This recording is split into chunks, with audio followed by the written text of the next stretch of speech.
sampai muka surat berapa?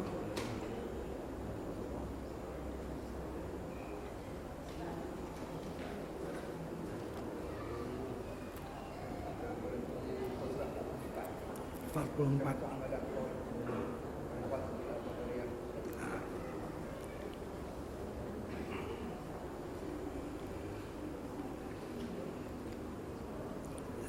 Sudah? Sudah itu belum? Ada yang ingat muka surat berapa? Itu berapa?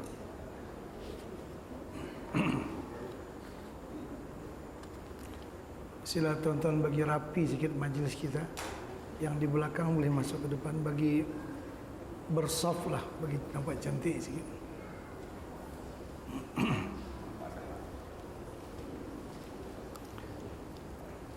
Bismillahirrahmanirrahim. Assalamualaikum warahmatullahi wabarakatuh.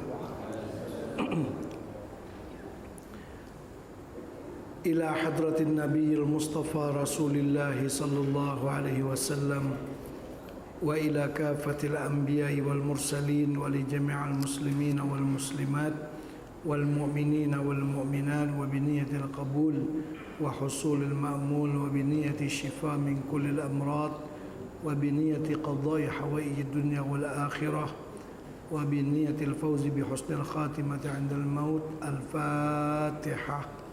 أعوذ بالله من الشيطان الرجيم. بسم الله الرحمن الرحيم. الحمد لله رب العالمين الرحمن الرحيم مالك يوم الدين إياك نعبد وإياك نستعين صراط المستقيم صراط الذين أنعمت عليهم غير المغضوب عليهم ولا الضالين. بسم الله الرحمن الرحيم.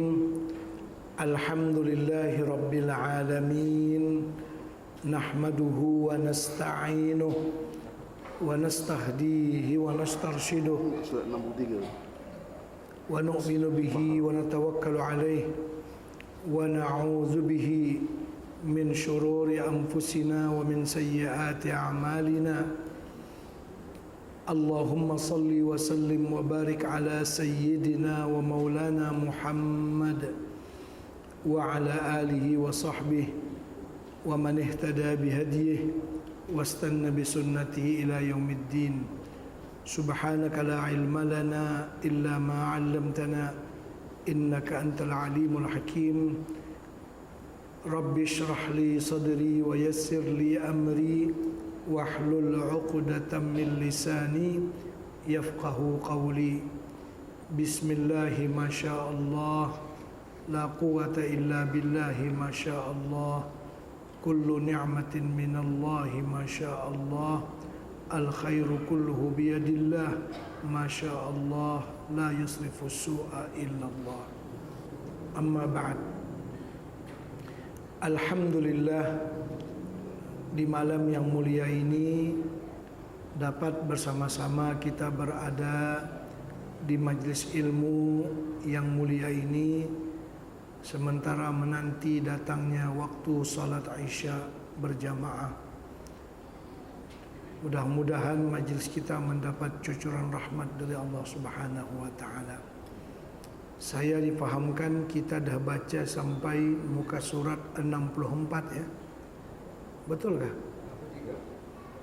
63. Baik. Sekarang kita nak baca muka surat 63 ya, dalam Hizb Bahar.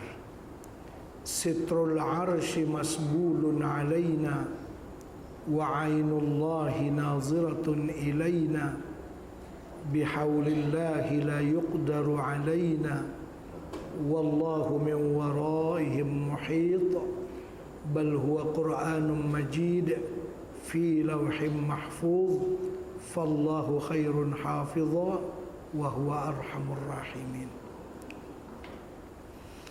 Ini adalah bahagian yang terakhir daripada Hizb Bahar. Jadi sebahagian besar daripadanya sudah kita terangkan. Ini termasuk ayat pelindung, pemelihara dari kejahatan musuh dan kejahatan makhluk-makhluk yang halus. Kita mengatakan sitrul arsy masbulun alaina. tutupan arasy telah pun dilabuhkan ke atas kita. Maksudnya kita dipelihara. Wa ainullahi naziratun ilaina, mata Allah memandang kepada kita. Maksudnya rahmat Allah adalah bersama dengan kita. Bihaulillah la yuqdaru alaina, dengan kekuatan Allah tiada ada siapa yang dapat mengalahkan kita. Artinya kita sentiasa diberi kekuatan oleh Allah. Wallahu min waraihim muhit, Allah dari belakang mereka mengepung mereka, mengelilingi mereka. Bal huwa Qur'anun Majid, bahkan kita disertai dengan Qur'anun Majid fi lauhim mahfuz, yang berada di lauh. Lauh itu tempat maklumat, mahfuz yang terpelihara. Fallahu khairun hafizah, Allah itu sebaik-baik yang memelihara kita. Wa huwa arhamur rahimin, dan Allah itu yang paling kasih sayang dari segala yang kasih sayang. Jadi ayat yang kita baca ini dipanggil ayat pelindung. Kalau kita merasa takut dari sesuatu, kita baca yang ini sahaja pun sudah mencukupi. Apakah lagi kalau kita baca Hizb Bahar secara keseluruhannya. Dalam ayat yang kita baca tadi mengandungi kepasrahan kita kepada Allah. Kita berserah diri kepada Allah, bertawakal kepada Allah, supaya Allah yang memelihara kita. Jadi kita serahkan urusan kita kepada Allah yang Maha Kuasa, yang mencemburui orang lain yang cuba nak mengusik kita. Kita serahkan urusan kita kepada Allah. Kita perlu memposisikan hati dalam penyerahan diri kepada Allah itu kepada 3 martabat. Yang pertama, yang kedua, dan yang ketiga. Yang mana yang kita mampu, lebih baik, lebih bagus. Pertama, kita menyerahkan diri kepada Allah itu laksana seorang anak guaman yang telah menyerahkan kes dia kepada peguam dia. Makna dia ni tak pandai nak berhujah di hadapan hakim, sewalah, macam minta jasa daripada peguam. Jadi peguam ni dia pandai lah. Jadi kita pun tak banyak usaha lah, pakai harap kepakaran dia, kebolehan dia, pengalaman dia, pengertian dia kepada undang-undang. Jadi kita serahkan kes kita kat dia tu, maknanya kita serahkan karena kita anggap dia dapat menolong kita dan lebih arif daripada kita untuk berhujjah di hadapan musuh ataupun di hadapan hakim. Itu tingkatan pertama orang yang pasrah diri kepada Allah. Artinya dia masih lagi memberikan poin-poin, memberikan maklumat kepada peguam, itu, ini dan sebagainya. Maka peguam pun mengadunkan maklumat itu, lalu nanti membicarakan kes dia dengan mengadunkan maklumat yang telah diberi kepadanya. Artinya dia masih perlu kepada memberikan maklumat kepada peguam dia. Itu orang yang berserah diri di tingkatan yang pertama, yang paling rendah. Orang yang berserah diri yang kedua di tingkatan yang lebih tinggi ialah seperti berserahnya seorang anak kepada ibunya. Anak kecil yang belum mengerti apa-apa, budak-budak umur 1 tahun, umur 6 bulan. Mana dia tahu apa? Dia tahu cuma teriak saja. Dia senak perut ke, dia lapar ke, dia sakit ke, apa ke, dia bunyi, dia teriak saja. Nah, jadi kepasrahan dia lebih daripada anak guaman kepada peguam tadi. Kalau kepada peguam dia masih memberikan maklumat itu ini dan sebagainya, maklumat itu diadun oleh peguam untuk berhujjah di hadapan hakim. Kalau macam budak umur 6 bulan, boleh apa dia? Dia tak kerti apa. Dia basah pun dia teriak. Penuh badan dia dengan najis pun dia teriak.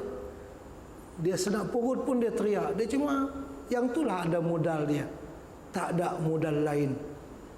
Maka ibu bapanya lah yang bertindak, memahami daripada keadaan anaknya.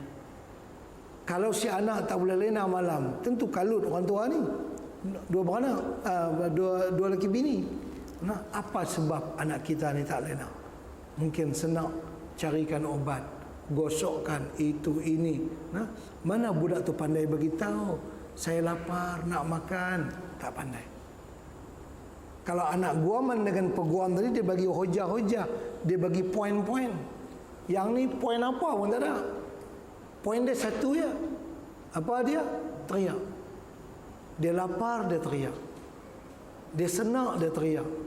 Dia ada nyamuk, dia teriak lah. Pasal apa anak saya ni? Makan dah kenyang, sedap perut pun tak ada, tengok kaki pun panas elok, tapi pasal apa tak lena? Oh, nyamuk tu ada. Dia cukup teriak. Mak pak dia carilah suluh, pasang ubat nyamuk ke apa ke. Dia tak aturkan sama sekali.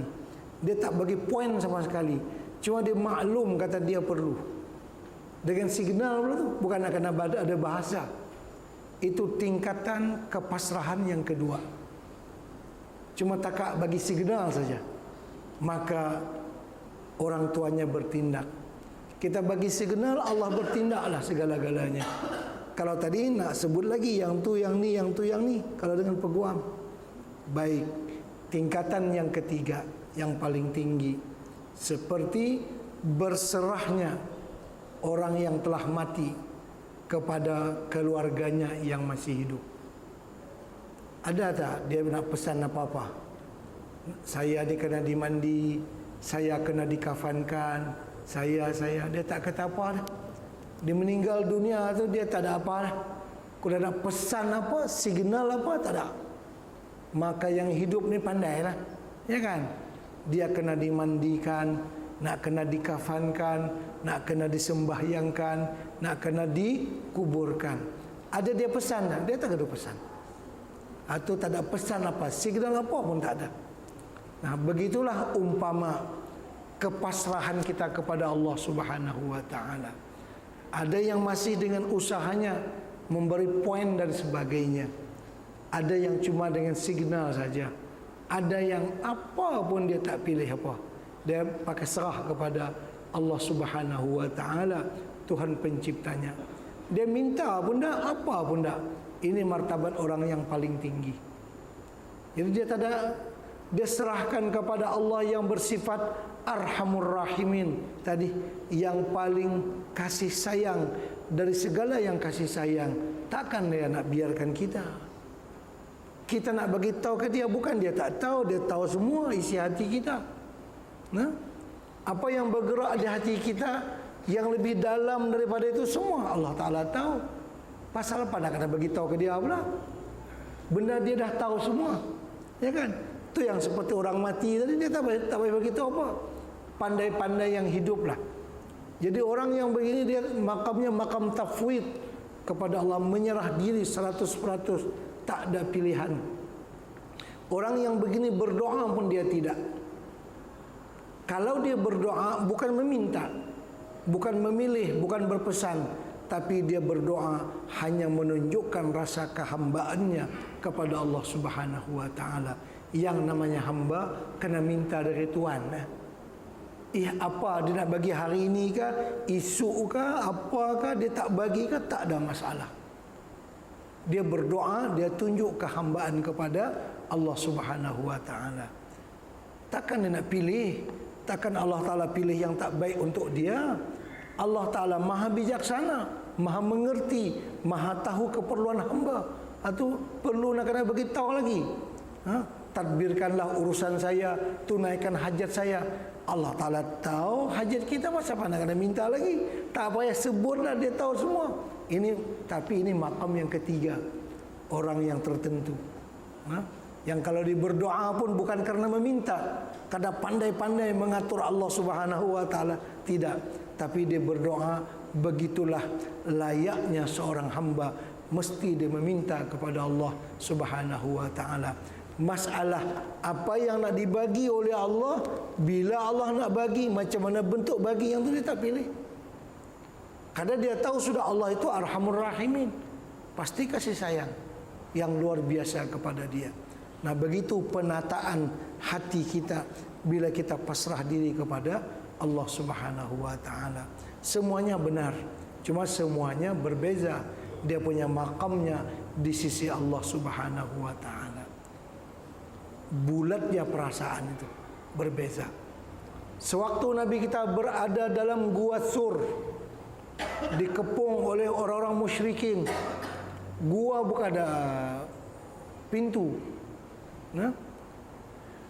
Abu Jahal dan kawan-kawan dia sampai ke muka gua tu. Gua Sur yang Nabi kita bersembunyi pada malam hijrah. Itu Nabi kita bulat, macam cerita orang mati. Dan Nabi kita tak ada apa, tak ada pilih apa.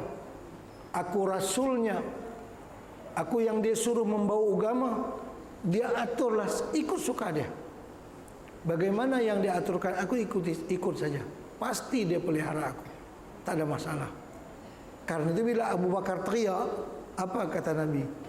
La tahzan innallaha ma'ana. Jangan kamu bersedih. Ya Rasulullah, kata Abu Bakar, tu nampak kaki tu, kaki musyrikin tu nampak tu, ya kan? Waktu mencari mereka di waktu siang, tu kelihatan. Kalau dia jenguklah dalam gua, nampak kita lah. Nabi kita bersabda, ma dhannusnaini Allahu salisuhuma. Apa sangkaan kita berdua, Allah yang ketiga kita. Tak ada apa, aman kita, selamat kita. Masya Allah, tak ada rasa apa, serah bulat kepada Allah. Kalau nak tutup dengan apakah, tak ada. Cari kayu palang depan ke, tak ada. Yang ada cuma sarang labah-labah dengan apa, burung merpati. Benar, tak ada apa. Pasrah Nabi cukup bulat kepada Allah Subhanahu wa Ta'ala pada hari itu. Nah, jadi bila Allah melindungi kita, selamat. Pintu tak ada, kunci tak ada. Kalau takdir orang-orang musyrikin tunggu saja depan gua tu, mereka tahu Nabi itu ada dalam, tunggu situ, berkelah lah seminggu dua, mati lebih kita dalam gua tu, tak makan, tak minum, nak qadha hajat macam mana, ya kan? Tapi Nabi kita pasrah diri kepada Allah Subhanahu wa Ta'ala.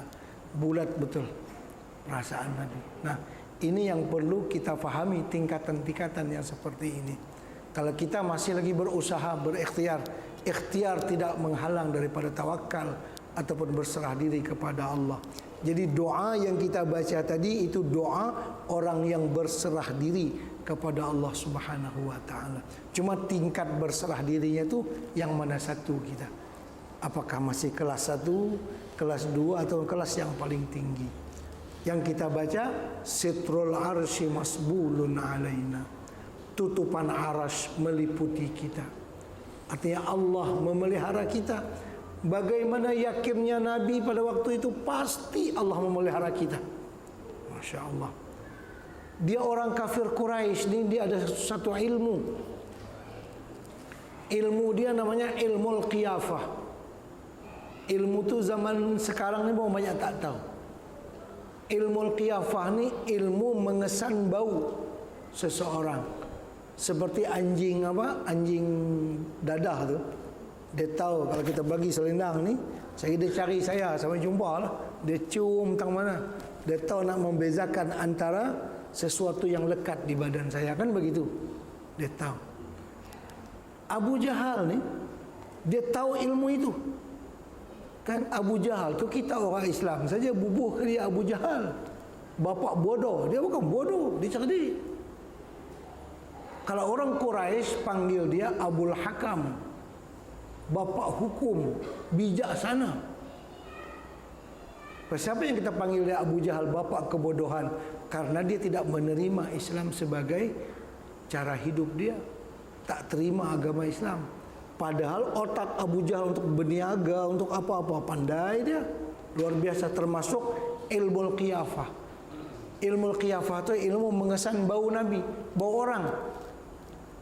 Kan kalau kita tengok geografi, kan kota Mekah dengan Madinah, Madinah tu di utara dari Makkahul Mukarramah, di sebelah utara. Gua Sur itu di sebelah selatan Mekah.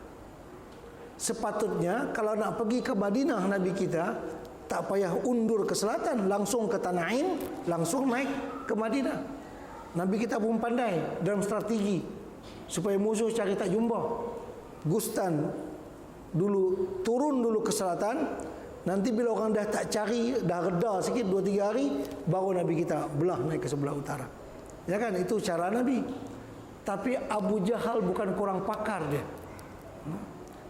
Dengan ilmu qiyafah tadi dia kata Muhammad mesti ke sini. Ni aku cium baunya, dia sini. Dia kona kanan, dia kona kiri, dia ini, dia begini. Sampai ke Gua Sur. Kaki Gua Sur tu kalau kita mau naik ke atas, yang pernah biasa di Mekah lah, 2 jam kalau kita jalan kaki baru sampai ke atas. Tapi Abu Jahal boleh tahu, ni bau Muhammad masih ada ni. Bila sampai tang Gua Sur, Abu Jahal berkata, demi Allah, dia bersumpah demi Allah juga, Muhammad tak lebih daripada kawasan sini. Dia duduk kawasan ni saja. Masya Allah. Pasal bau dia takat ni saja, tak layak pada sini. Dengan ilmu qiyafah. Padahal Abu Bakar telah menyuruh khadam dia, hamba dia yang bernama Amir bin Fuhairah, kalau kami datang ke sini, kamu iringkan kami dengan kambingmu. Amir bin Fuhairah mengembala kambing, lebih kurang 40 kambing, mengiring bekas Nabi itu supaya celaru bau kambing dan bau Nabi. Kan kambing bau sungguh lah badan dia, ya kan? Jadi bau Nabi itu supaya tak dapat dikesan, maka dibagi celaru dengan bau kambing. Tetap Abu Jahal tahu. Dia kata Muhammad mesti jalan sini. Itu namanya ilmu qiyafah, ilmu mengesan bau badan seseorang. Kalau serban saya jatuh di gelap, saya tak boleh cari. Bau badan saya pun saya tak tahu. Ya kan? Orang lain nak tahu, lagi tak tahu. Tapi Abu Jahal dia pandai ilmu tu, ilmu qiyafah nama dia, ilmu mengesan bau. Baik. Jadi dalam keadaan yang paling genting itu, bila Abu Jahal berkata, demi Allah Muhammad tak lajak pada kawasan sini, itu yang Abu Bakar menggigil ketakutan. Ya Rasulullah, kalau mereka tunduk, kan pintu gua tu sedikit rendah, bukan nak masuk dia kena tunduk. Kalau mereka bertunduk, tengok nampak kaki kita, matilah kita. Mereka telah memberikan ganjaran, kan, memberikan hadiah. Siapa yang dapat menangkap Muhammad hidup-hidup, atau bawa kepalanya saja, atau bawa badannya saja. Begitu juga Abu Bakar, siapa yang boleh tangkap dia hidup-hidup, atau bawa kepala saja, atau bawa badan saja, untuknya 100 ekor onta. Seekor onta berapa? Berapa ribu? 3.000, 4.000 tu. Kali 100 berapa? 300.000. Banyak. Kan digalakkan orang mencari Nabi. Tapi Nabi kita dengan pasrah diri kepada Allah, Allah bagi selamat kepada dia. Karena martabat Nabi sewaktu itu, martabat yang ketiga tadi, Nabi kita merasa pasti Allah memelihara. Abu Bakar pun tak tahan lah. Dia menangis ketakutan.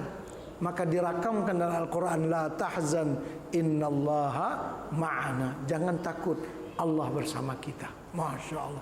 Nabi kita tenang-tenang saja. Kalau berasa apa, tak ada, tenang saja. Abu Bakar ketakutan. Kenapa? Karena Nabi kita merasakan sitrul arsy masbulun alaina. Pemeliharaan Allah telah meliputi kita.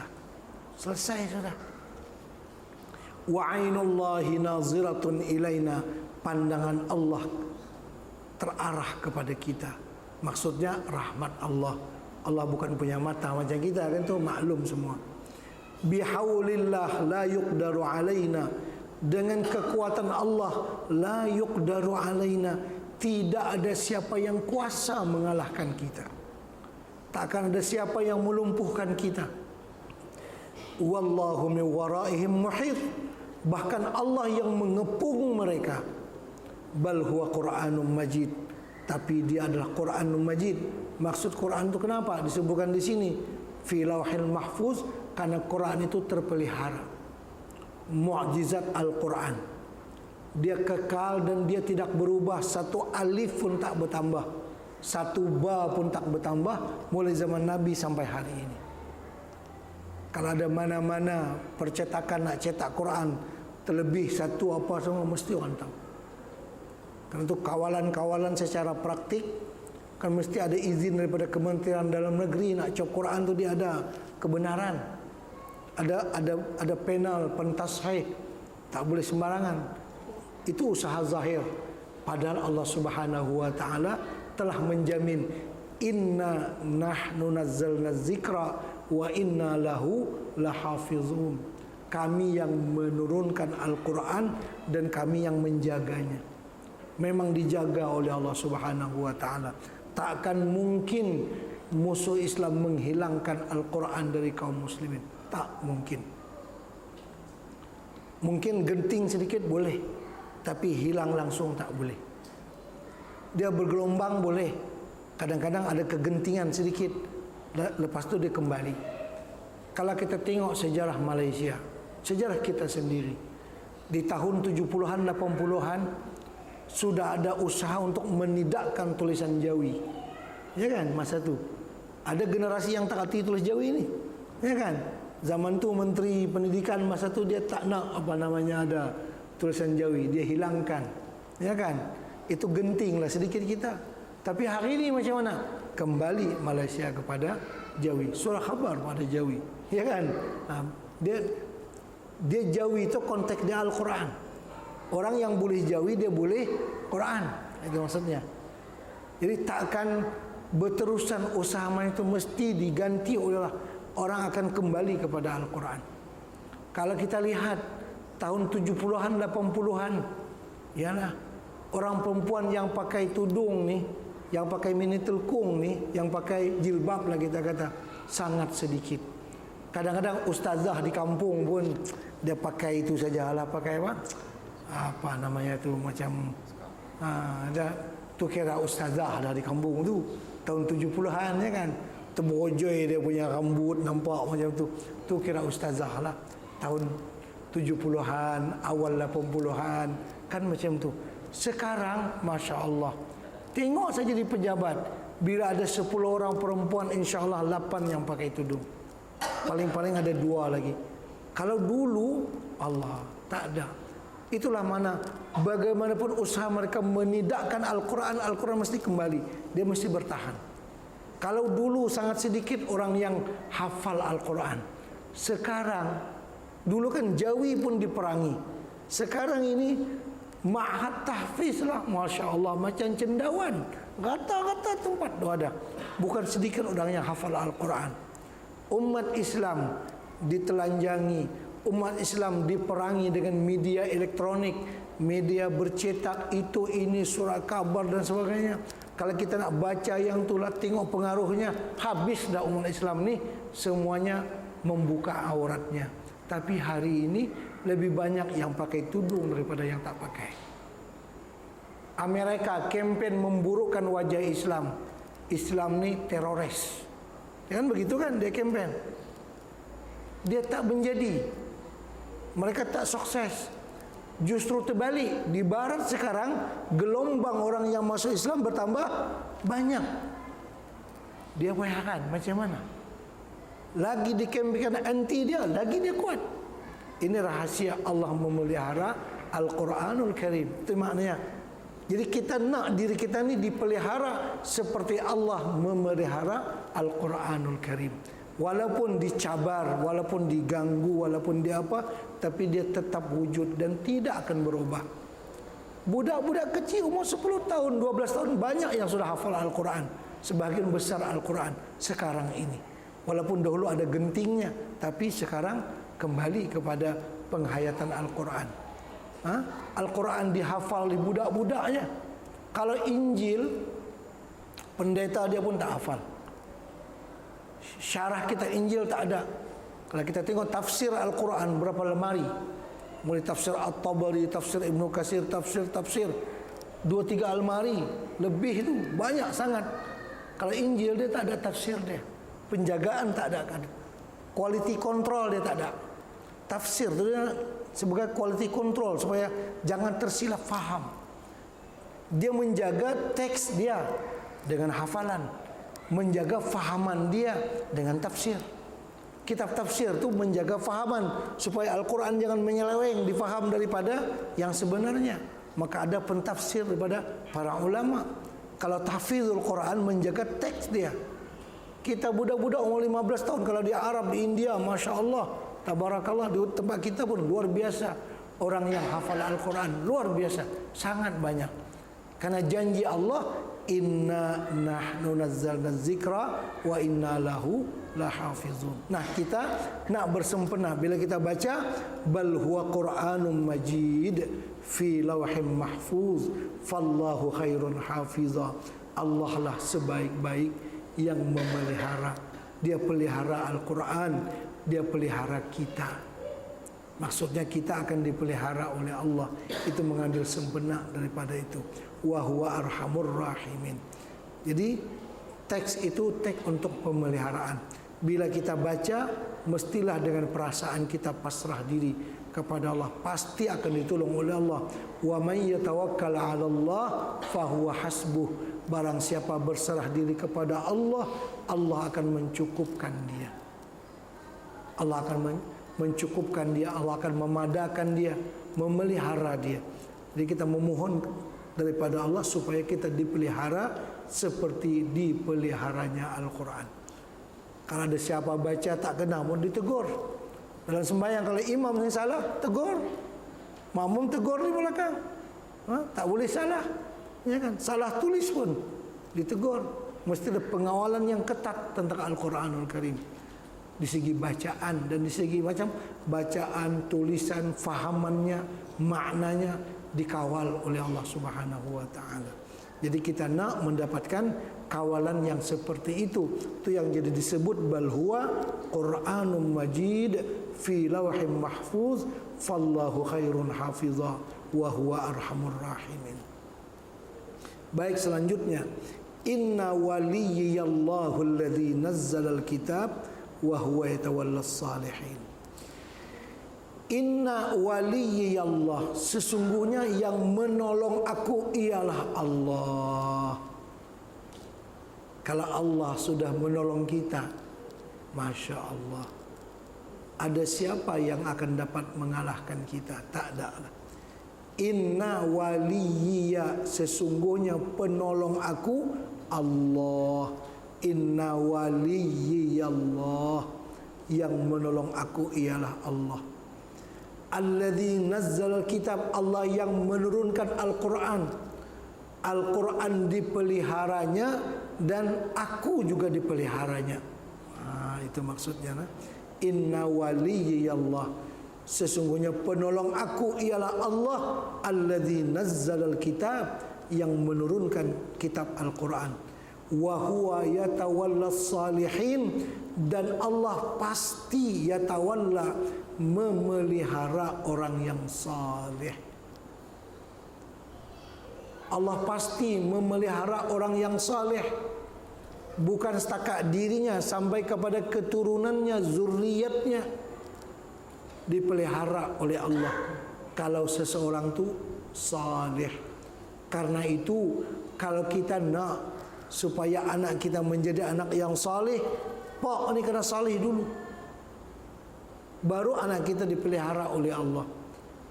Kalau kita taksir, kalau kita cuai, anak kita pun akan cuai juga.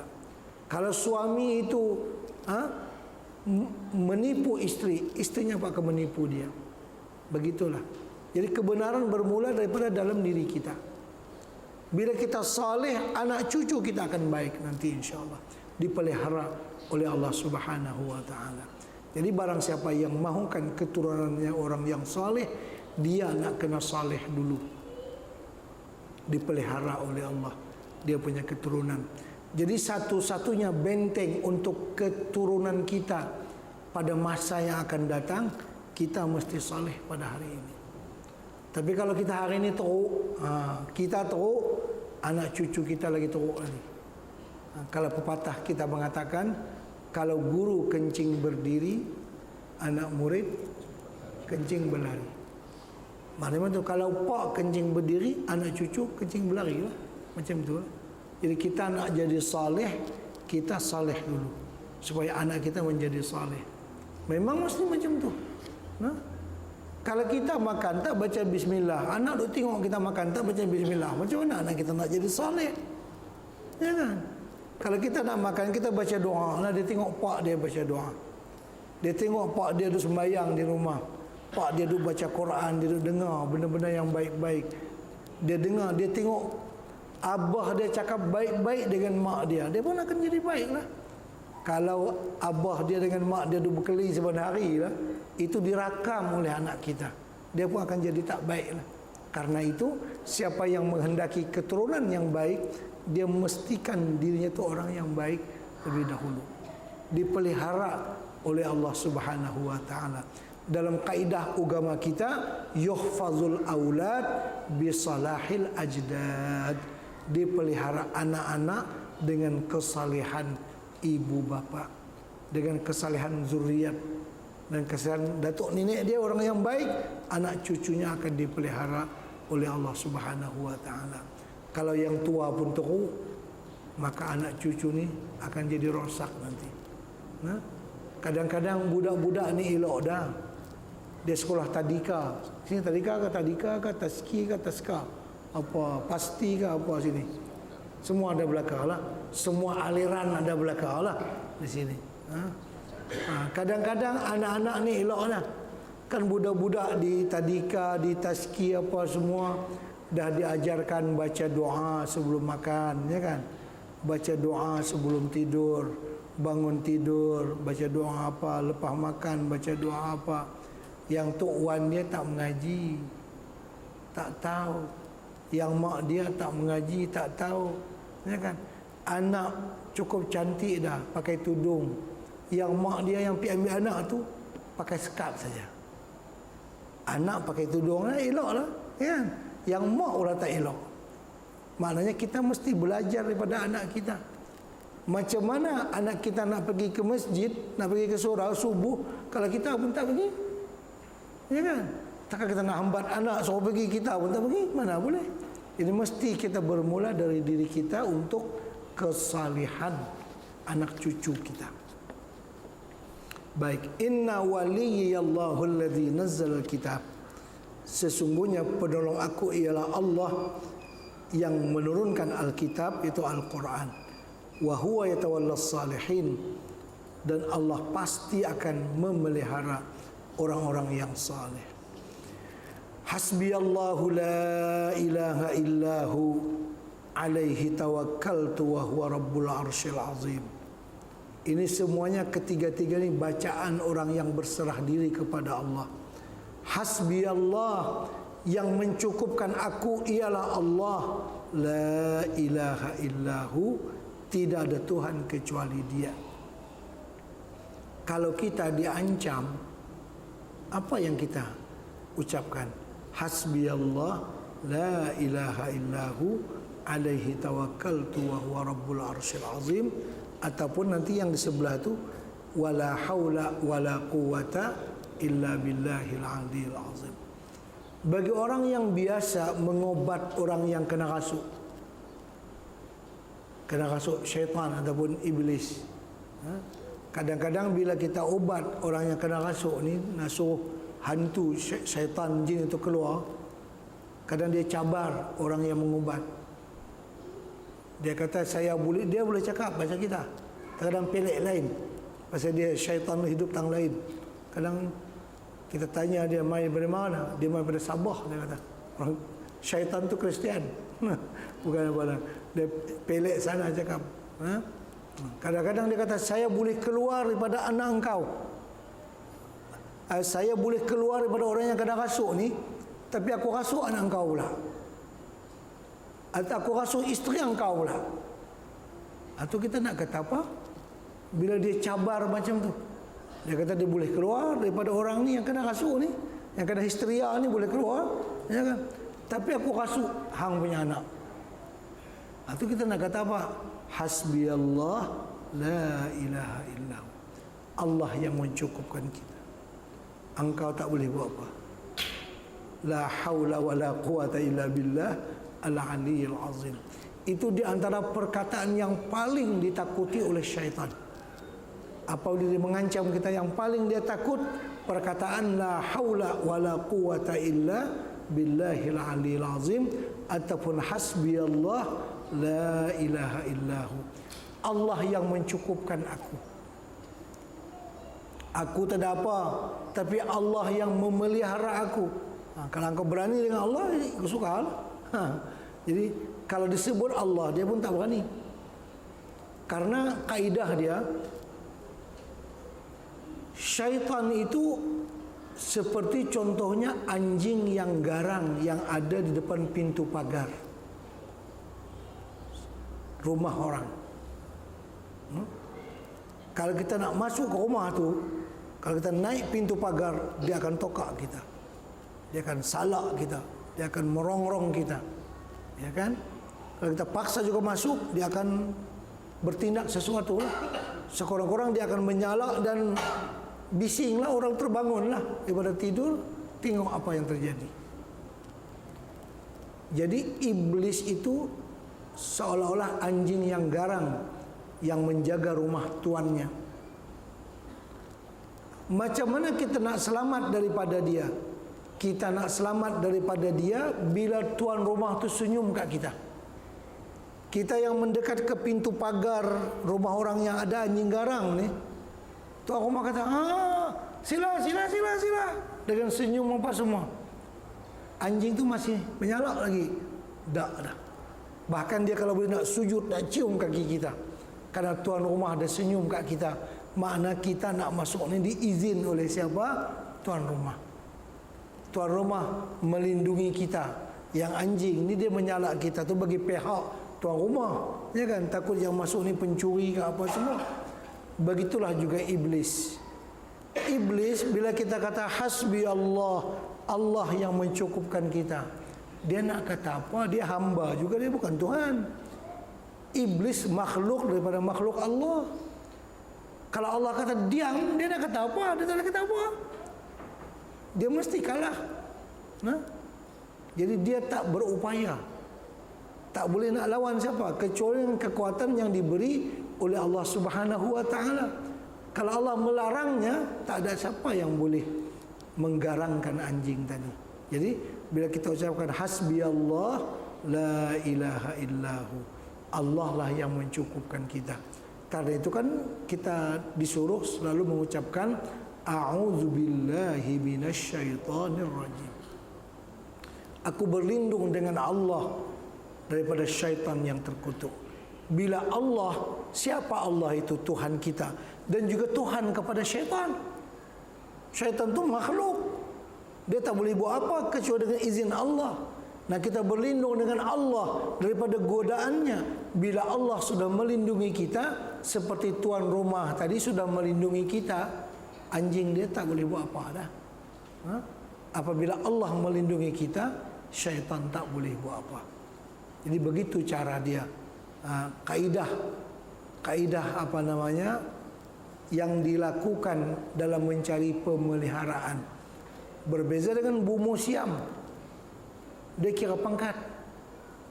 Kalau kita dimasuki oleh syaitan dengan pangkat yang rendah, kena panggil dia punya komando ataupun ketua dia. Bila ketua dia mari, ini rendah ni lari. Ni ketua, atas ada ketua lagi, panggil lagi ketua atas, yang ni lari pula. Macam itulah sampai seterusnya. Kalau kita hasbi Allah, selesai. Paling tinggi sudah. Kecuali dia berani dengan Allah Subhanahu wa taala, dan tak mungkin yang demikian itu berlaku. Jadi hasbi Allah la ilaha illahu alaihi tawakkaltu wa huwa rabbul arsyil azim.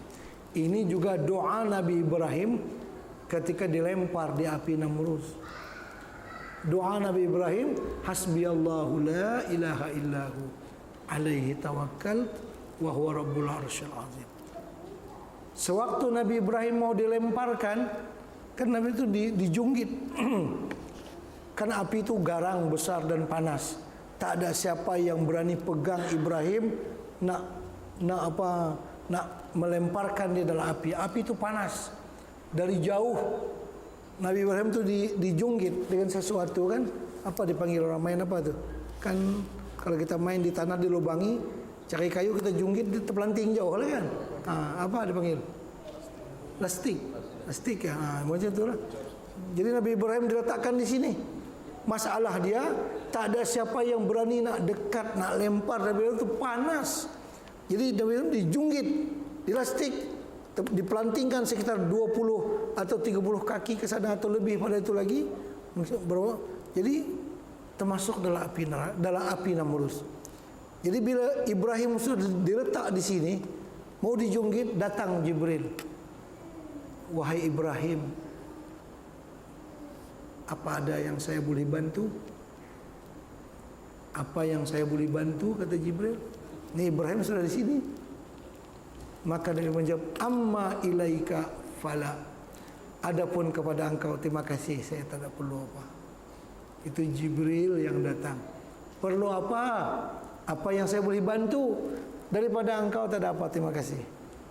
Allah hasbi Allah la ilaha illahu. Itu maksudnya. Kemantapan tawakal Nabi Ibrahim. Amma ilaika fala, kepada engkau Jibril tak ada. Terima kasih. Hati aku bukan kepada engkau. Hati aku sekarang kepada Allah. Itu yang doa Nabi Ibrahim, hasbi Allah, Tuhan yang mencukupkan aku. La ilaha illahu alaihi tawakkaltu, ke atasnya aku bertawakal. Wa huwa rabbul arsyil azim. Allah itu Tuhan yang memiliki arasy yang agung. Jadi ini urusan penataan hati kita supaya benar pasrah diri itu kepada Allah Subhanahu wa taala. Kita selalu mengambil kira dengan usaha-usaha zahir sahaja tanpa ada rasa kepasrahan diri kepada Allah Subhanahu wa taala. Padahal benda-benda yang macam ni sangat memerlukan kepasrahan diri kita kepada Allah dengan 3 martabat yang saya dah huraikan tadi. Kalau boleh perkemaskan lagi, bulatkan lagi, dari tingkatan anak guaman kepada peguam, sampai kepada anak kecil, kepada mak dia, kepada ibu dia, sampai kepada orang mati di tangan orang yang memandikan dan yang mentajhizkan, menyelenggarakan jenazah dia. Hasbi Allahu la ilaha illahu alaihi tawakkaltu wa huwa rabbul arsyil azim. Tenanglah jiwa yang bergantung kepada Allah. Baik, kalau berlaku sesuatu juga dia terima dengan tenang, karena yang mengenakan benda itu ialah Allah sendiri. Dia tidak menempelak kepada Allah Subhanahu wa taala. Kenapa saya dah serah diri jadi juga kepada saya? Dah. Dia tak macam tu. Dia dah serahkan diri kepada Allah. Kalau terjadi juga, dia pun menerima yang tu dengan penuh redha, dengan penuh rasa pasrah diri kepada Allah. Itulah yang terbaik bagi saya. Walaupun yang kena tu teruk kata dia. Jadi kalau kita faham demikian, jiwa kita tak tertekan. Kita nak yang ni, tiba-tiba tak dapat hak lain. Tak apalah, itulah habuan kita. Itulah yang Allah tentukan untuk kita. Memang kita sudah berusaha, tapi tak dapat. Nak buat macam mana? Alhamdulillah, apa adanya kita terima. Jadi rasa ridha dengan ketentuan Allah itu mesti ada. Kalau tak ada rasa ridha, nanti orang akan sakit jiwa, akan stres. Kenapa? Karena dia nak kehendaknya itu semua berlaku, padahal tidak semua yang dia kehendaki itu dapat berlaku. Karena Allah Subhanahu wa taala yang mengaturkan segala sesuatu. Manusia cuma merencanakan. Baik, kalau terjadi sesuatu itu kepada dia, terjadi yang tidak diingini, dan dia pasti menerima dengan hatinya, dianggap itulah yang terbaik bagi dia. Dan itulah pusingan Allah menentukan keadilannya kepada seluruh manusia. Coba kita bayangkan, misalnya terjadi eksiden belaga antara motosikal dengan lori trailer. Allahu Akbar. Dia masuk ke bawah tu habis. Yalah, kalau zaman dulu onta belaga dengan onta tak mana. Zaman dulu ni kendaraan kan onta. Onta pun dia ada mata juga, dia ada rasa juga.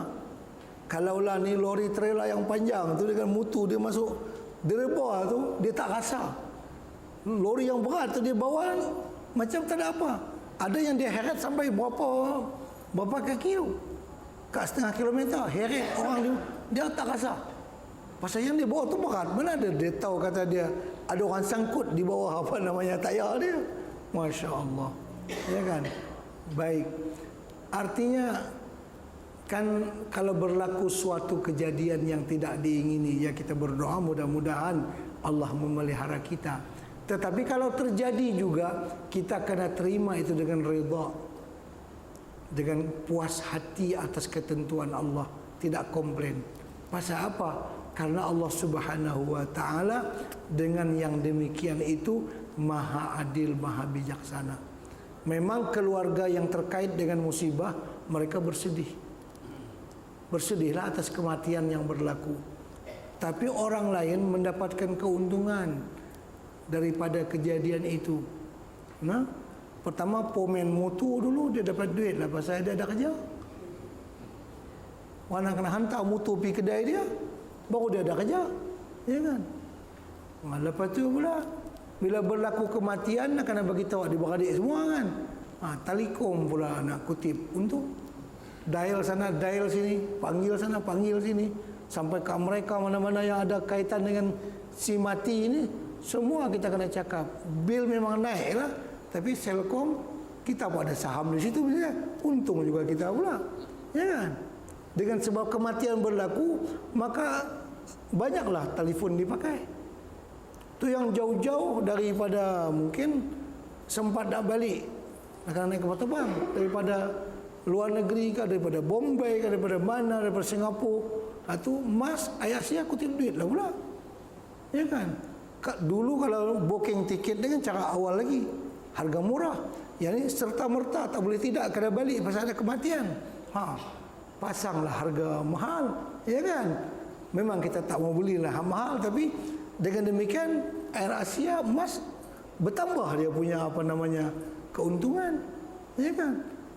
Bila ada berlaku satu kematian, adik-beradik mesti mari tengok kan, berapa kereta, 5-60 biji kereta, atau Petronas, Shell, kutip duit pula apa minyak, ya kan? Tak kira lintas tol pula. Kalau dulu sampai bilu kutip pula, ya kan? Apa namanya lebuh raya laku lah bertambah. Dengan satu kematian tu Shell pun laku, Petronas pun laku, Selcom pun, Mas, Air Asia, ada yang naik bas, taksi apa semua. Itu tak kira orang jual bihun, jual ayam tu habuan nak baca doa arwah pula, ya kan? Tu berapa malam tu apa semua. Orang jual bihun pun laku, jual ayam pun laku, semua-semua. Maknanya daripada satu kejadian tadi berapa puluh unit menjadi cergas. Ya kan? Cuma keluarga terkait dia memang bersabarlah. Itu yang mesti kena redha, karena Allah nak memajukan hal lain-lain. Ya kan? Hal lain-lain jadi maju dengan sebab adanya itu. Kalau tak berlaku itu, tak lakulah. Tadi sengap sajalah. Yang jauh tak naik kapal terbang lah.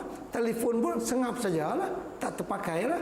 Tapi dengan sebab berlaku kematian apa semua tu, belum lagi hospital, yang hospital private yang apa namanya buka, dirawat berapa lama di hospital, berapa ribu kena apa semua, mereka pun untung, ya kan?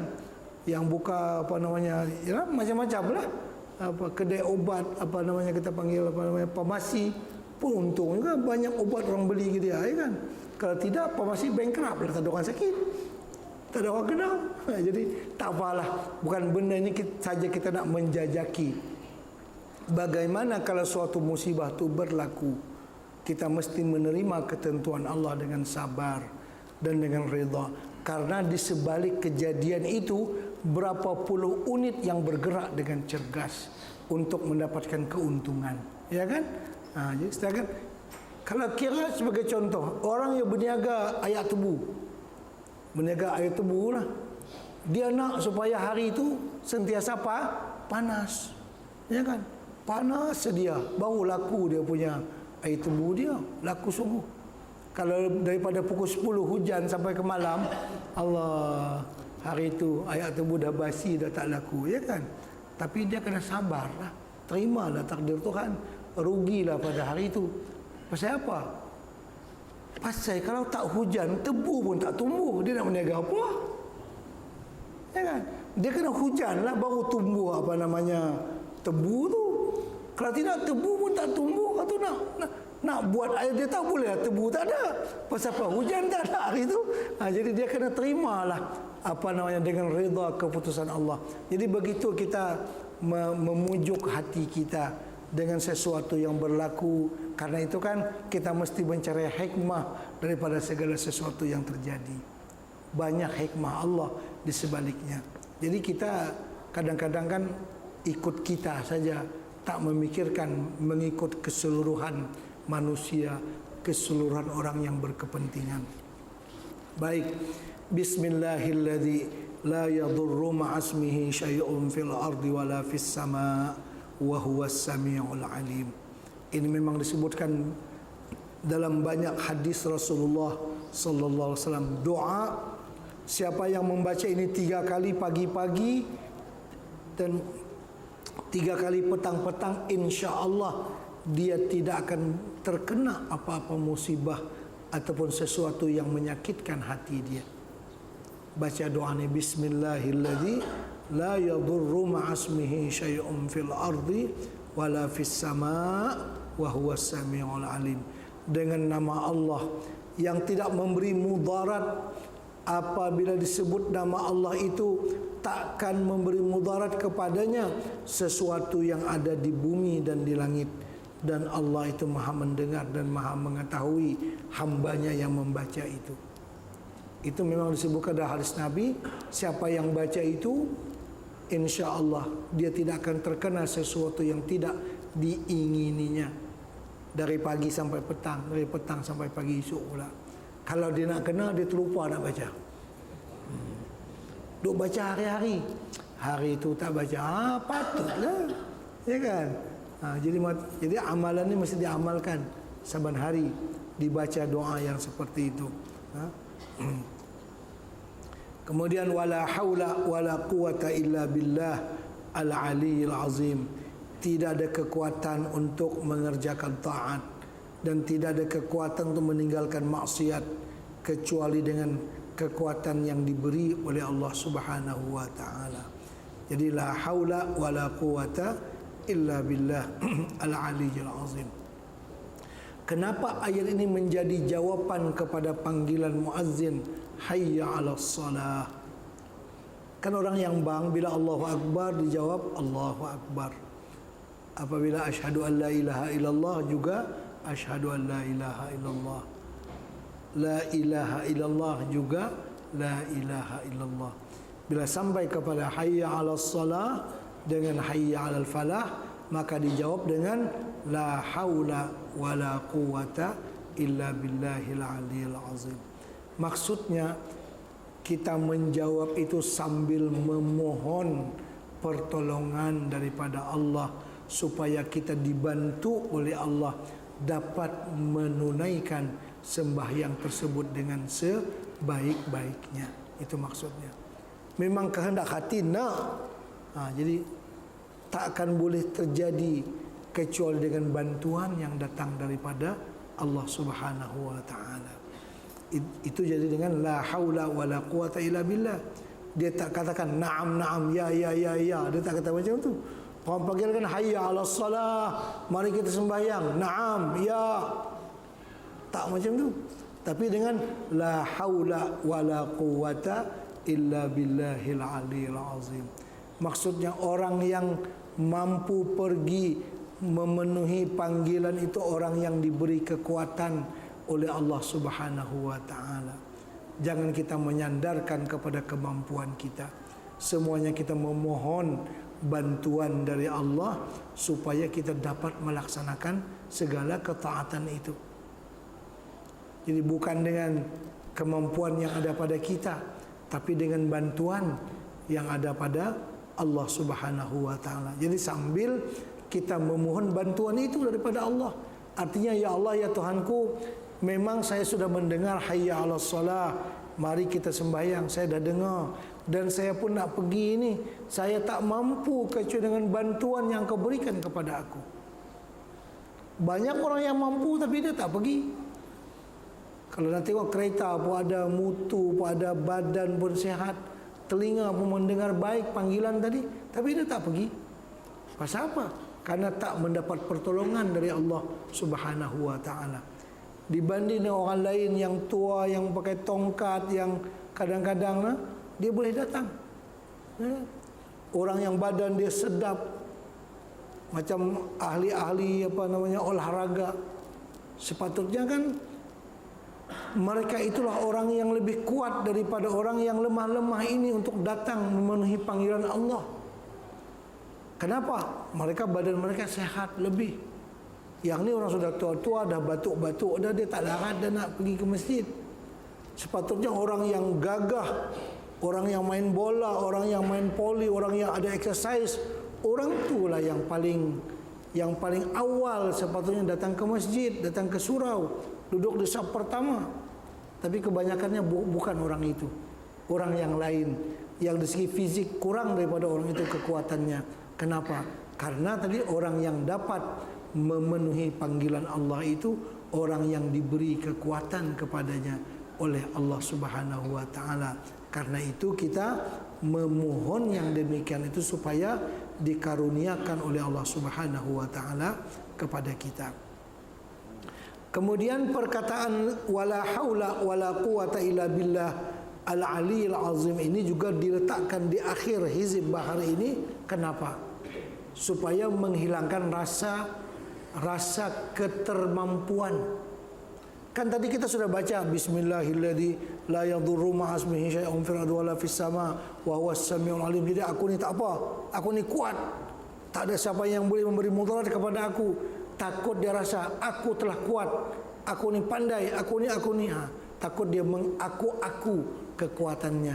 Maka di akhir dikatakan wala haula wala quwata illa billahil aliyil azim. Sebenarnya segala sesuatu itu dengan bantuan Allah, dengan bantuan Allah.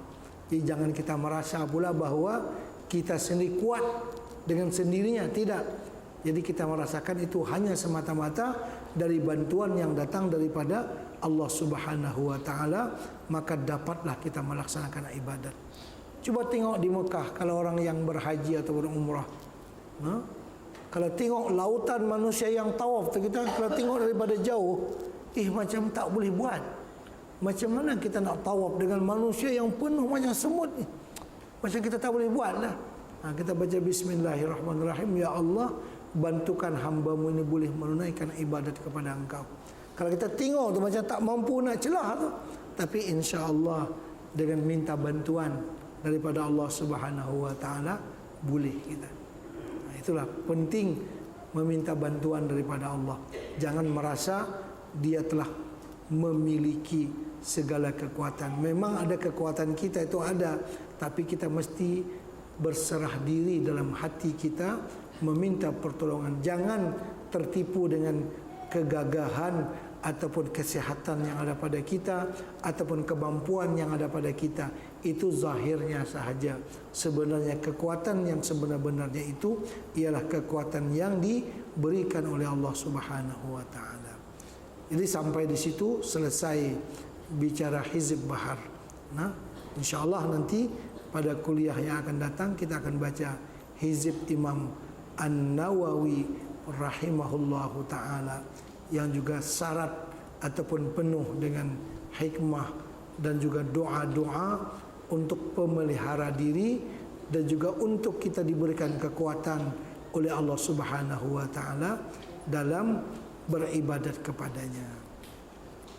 Baik, mungkin kita bagi peluang ada yang nak bertanya atau hal-hal apa yang terkait dengan Hizb Bahar ini, boleh dikemukakan apa-apa soalan yang mungkin kurang faham sejak kita baca pada hari itu lagi.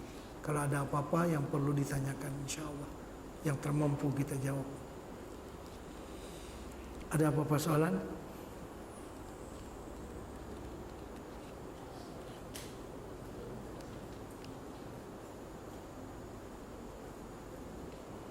Nampak faham semua lah, tak apa lah. Tinggal mengamalkan lah. Kalau di pondok kita baca tiap pagi lepas subuh. Hizb Bahar ini dibaca saban hari selepas subuh. Kalau Hizb Imam Nawawi dibaca selepas asar. Kalau Ratib Al-Haddad dibaca selepas maghrib. Jadi 3 hizib Wali Qutub ini dibaca ketiga-tiganya. Karena pengarangnya adalah Wali Qutub semua ini. 3 hizib, 3 amalan Wali Qutub. Kata Hizb Bahar dibaca selepas subuh, Hizb Imam Nawawi dibaca selepas asar, dan Ratib Al-Haddad dibaca selepas maghrib. InsyaAllah dipelihara dan juga diberi kekuatan oleh Allah Subhanahu wa ta'ala. Baik, nampaknya tak ada soalan nah?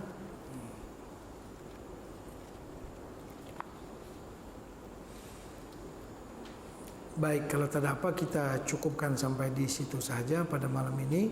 Mudah-mudahan sekali lagi kita mengharapkan daripada Allah Subhanahu wa ta'ala, kita yang lemah ini diberikan kekuatan oleh Allah untuk beramal, untuk beribadah kepada Allah. Kita mengaku kita fakir, kita mengaku kita lemah, kita mengaku kita banyak dosa, kita mengaku kita tak mampu. Karena itu kita memohon kekuatan dan bantuan daripada Allah Subhanahu wa ta'ala. Kalau Allah telah membantu kita, insya-Allah tak ada siapa yang boleh mengalahkan kita, insya-Allah. Al-Fatihah. A'udzubillahi minasyaitonir rajim. Bismillahirrahmanirrahim. Alhamdulillahirabbil alamin. Arrahmanir rahim. Iyyaka na'budu wa iyyaka nasta'in. Shiratal mustaqim. Shiratal ladzina an'amta 'alaihim ghairil maghdubi 'alaihim. Bismillahirrahmanirrahim. Alhamdulillahirabbil alamin. Wassalatu wassalamu ala sayyidina Muhammadin wa ala alihi wa sahbihi ajma'in. Allahumma anfa'na bima 'allamtana wa 'allimna ma yanfa'una wa zidna ilma. Nas'aluka fahman nabiyyin wa hifdzal mursalin wa ilhamal malaikatil muqarrabin wahdina bihidayatil 'arifin wanshur 'alaina min khazain rahmatika ya arhamar rahimin. Yassir lana umurana ya Allah ma'ar rahati li qulubina wa abdanina wassalamati wal afiyah fi dinina wa dunyana wa kun lana sahiban fi safarina wa khalifatan fi ahlina واطمس على وجوه أعدائنا وامسخهم على مكانتهم فلا يستطيعون المضي ولا المجيء إلينا. ربنا آتنا في الدنيا حسنة وفي الآخرة حسنة وقنا عذاب النار. وصلى الله على سيدنا محمد وعلى آله وصحبه وسلم والحمد لله رب العالمين. تقبل الله منكم.